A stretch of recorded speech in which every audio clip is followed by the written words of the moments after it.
Bien-aimés frères et sœurs en Jésus, la grâce, la paix et la miséricorde nous sont données de la part de Dieu le Père et de Jésus-Christ, son Fils, notre Sauveur. Amen. Nous allons lire pour notre méditation de ce jour le psaume 5 et au verset 8. Avant la lecture, nous chantons « Jésus est au milieu de nous ». C'est le 77 dans « Sur les ailes de la foi ». Jésus est au milieu de nous, son regard s'abaisse sur nous, sa douce voix l'entendez-vous, je veux vous bénir tous, je veux vous bénir tous. Je veux vous bénir tous. Sa douce voix l'entendez-vous. Je veux vous bénir tous. Nous entendons ta douce voix, Seigneur Jésus, et nous voulons la garder pour vivre avec elle. Nous voulons la garder et ne jamais l'oublier. Par ta parole, maintiens-la en nous et qu'elle y demeure dans le précieux nom de Jésus. Amen. Psaume 5, verset 8.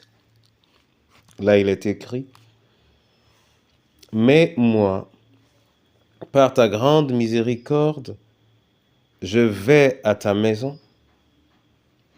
Je me prosterne dans ton saint temple avec crainte. » Amen. Frères et sœurs dans le Seigneur,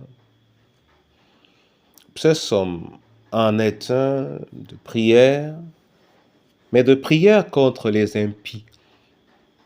Mais en priant contre les impies, le psalmiste veut se démarquer. Elle précise que lui, par la miséricorde du Seigneur, lui, il va à la maison du Père et il se prosterne dans son saint lieu avec crainte. On aurait pu s'arrêter sur beaucoup d'expressions. La miséricorde, la maison de l'Éternel, la prosternation, mais également la crainte.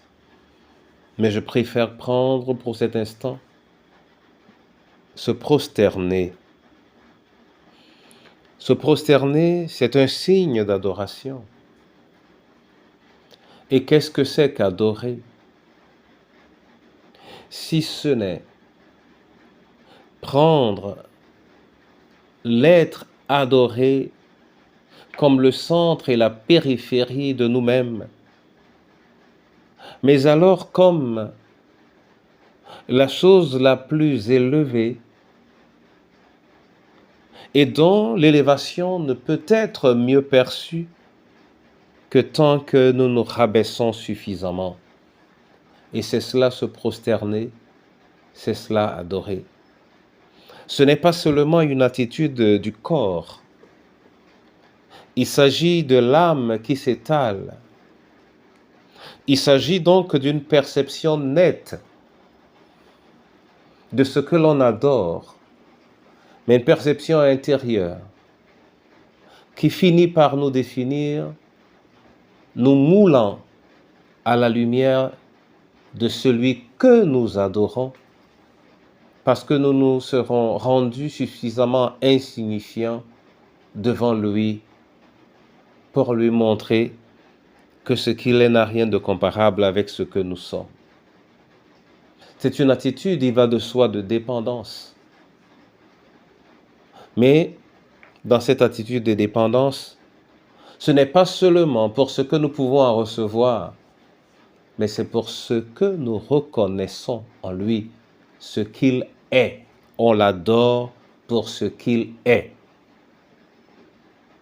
Que l'Éternel lui-même nous apprenne à adorer. et que notre adoration soit une adoration consciente,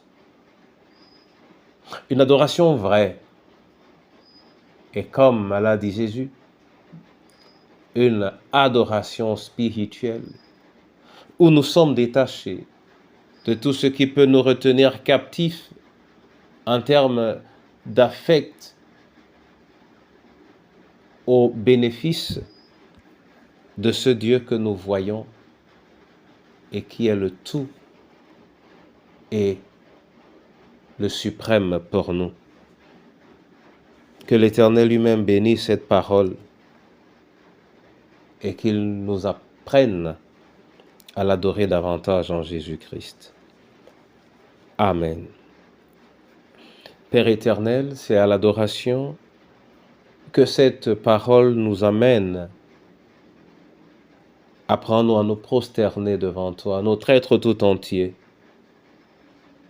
de telle sorte que nous soyons remplis de toi et que notre veuvage, notre état d'orphelin, notre solitude, notre état de prisonnier ou de malade cesse d'être un poids pour nous, mais que nous rentrions dans la joie de cette présence qui peut faire d'une famille qui t'adore une source permanente de joie en toute saison.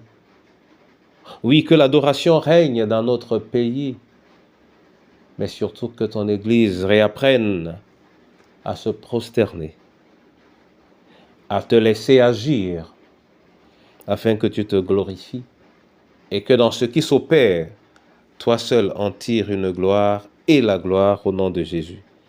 Amen.